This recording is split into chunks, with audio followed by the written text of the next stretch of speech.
반갑습니다. 오늘은 레위기 하도록 하겠습니다.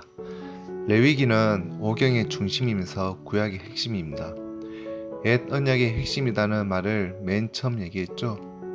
레위와 맺은 언약, 레위기라는 책인데 이 내용 중에는 이미 폐해버린 폐지법도 있고 영원히 존속할 만한 그런 법도 있어요. 이런 것을 분별하는 원칙은 모형으로 하던 것은 실생하면 폐하는 거예요. 그리고 윤리도덕법은 폐하는 것이 아니라 더 완전케 되어야 돼요.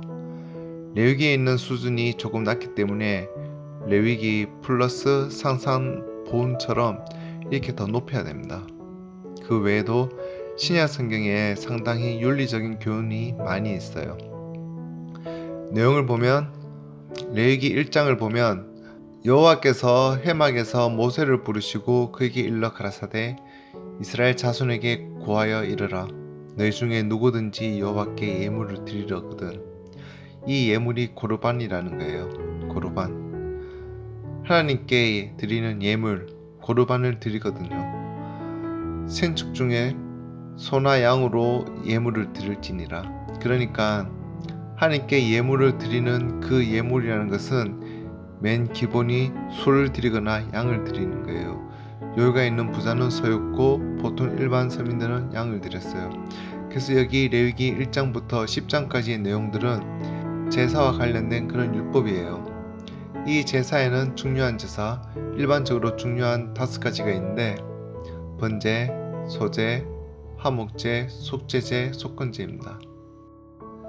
첫 번째 번제입니다. 번제라는 말은 굽는다 라는 말이에요. 그러니까 구이로 구워서 드리는 제사입니다. 태운다 하는 것보다도 굽는다 말이 더 맞아요. 그래서 구울 번자에서 번제입니다.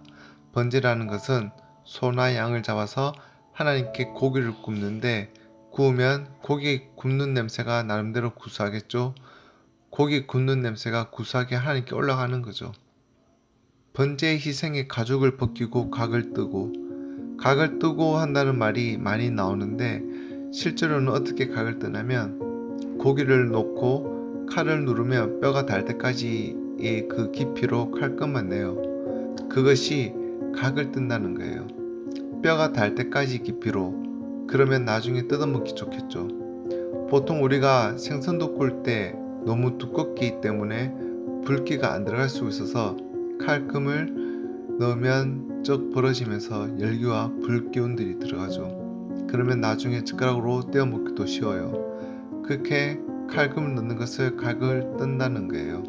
그리고 구절에 보면 그 내장과 정갱이를 물로 씻을 것이요 제사장은 그 전부를 단 위에 불살라 번제를 삼을지니 이는 화제라 여호와께 향기로운 냄새니라. 냄새가 올라가는 거죠. 이것이 번제입니다. 고르반이라는 예물을 그렇게 합니다. 정말 가난한 사람들은 새를 가지고 바쳐요. 14절에 만일 여호와께 드리는 예물이 새의 번제이면 산 비둘기나 집 비둘기 새끼로 예물을 삼을 것이요 제사장은 그것을 단으로 가져다가 그 머리를 비틀어 끊고 단 위에 불사르고 피는 단 곁에 흘릴 것이며 먹통과 그 더러운 것은 제하여 단 동편 재버린 곳에 던지고 또 그 날개 자리에서 그 몸을 찢되 아주 찢지 말고 제사장이 그것을 단 윗불 위에 나무 위에 살라 번제를 삼을지니 이는 화제라 여호와께 향기로운 냄새니라. 아주 찢지 말고 쪼개는 정도만 그렇게 하는 거예요. 역시 불에 굽기 때문에 새 고기도 구우면 냄새가 구수해요. 그래서 여호와께 향기로운 냄새라. 이것이 번제입니다. 두 번째 소제입니다. 2장에 소제가 나오는데 소제라고 할 때 소자가 힐소 혹은 가루소, 곡식소, 흰 가루로 예물을 만들어 드리는 겁니다. 소제 예물을 여호와께 드리려거든 고운 가루로 예물을 삼아 그 위에 기름을 붓고 또 그 위에 유향을 놓아 아론의 자손 제사장들에게 가져올 것이요 제사장은 그 고운 기름 가루 한 줌과 그 모든 유향을 취하여 기념물로 단 위에 불사를 지니 밀가루로 빵을 만들어 구우면 그것도 냄새가 나요. 빵 굽는 구수한 냄새가 올라가는 거예요. 하나님께서 그러니까 냄새만 맡는 거지 잡수시는 게 아니거든요. 정성이에요. 하나님께 정성. 거기에 기름을 약간 발라 구우면 더 구수한 냄새가 올라가는 거예요. 그리고 반드시 빵을 구울 때 소금을 넣어야 돼요. 2장 11절에 보면 물은 너희가 여호와께 드리는 소제물에는 모든 누룩을 넣지 말지니 13절에 내 모든 소제물에 소금을 치라. 누룩은 넣지 말고 소금을 넣어야 되고 이렇게 말을 해요. 14절에 너는 첫 이삭의 소제를 여호와께 드리거든 첫 이삭을 볶아 찌은 것으로 너의 소제를 삼되 그 위에 기름을 붓고 그 위에 유향을 더할지니 이는 소제니라. 소제는 곡식을 가지고 드리는 거예요. 밀이라는 존재 의미와 존재 가치를 발휘하려면 두 가지가 있어요. 하나는 밀이 깨어져서 가루가 되어서 빵이 되어 가지고 사람의 양식이 되는 것, 사람을 살려내는 것이 빵이에요. 그러니까 이게 깨어져야 돼요. 밀이 양식이 되려면 일단 깨어져야 되는 거죠. 깨어지지 않고 밀이 그냥 밀로 그대로 있으면 쓸모가 없어요. 그리고 밀의 또 한 가지는 땅에 떨어져 죽는 거예요. 씨알로. 땅에 떨어져서 한 알갱이가 껍질이 썩어서 그 안에서 새 생명이 나오게 되면 30배, 60배, 100배의 결실을 맺는 씨알로 땅에 떨어져서 희생이 되든지 깨어져서 가루가 되어 빵이 되든지 그 두 가지 중에는 하나가 되어야 돼요. 나는 땅에 묻히지 않을 것이고 깨어지지도 않을 것이다. 나는 곧 나다. 그리고 밀이 끝까지 자기가 안 깨어지고 자기 고집을 부리면 아무 쓸모가 없는 거죠. 번제라는 것은 우리가 하나님 앞에 자기를 드려서 자기를 불태우는 것입니다. 우리가 희생은 곧 우리 자신을 마치 양초가 자기 몸을 불태워서 빛을 내는 것처럼 우리가 우리 몸에 있는 에너지를 다 발산해서 헌신하는 것입니다. 하나님께 우리 삶을 드리는 것, 이것이 바로 번제의 의미입니다. 만약에 우리가 양이 우리 대신 불타지 않으면 우리 죄값으로 지옥에 가서 영원히 불과 유황 불붙는 못에 타서 없어질 존재예요. 그런데 양이 우리 대신 죽었어요. 그래서 우리는 열심을 내어서 죽을 각오를 하고 나를 위해서 죽었다가 다시 사신 그분을 위해서 살아야 되는 거죠. 이것이 번제라는 것이고 헌신입니다. 다시는 나 자신을 위해서 살지 말고 나를 위해서 죽었다가 다시 사신 그분을 위해서 내 몸을 드리고 살아야 이게 번제라는 거예요. 그리고 소제라는 것은 자기 희생인데 아까 얘기했죠.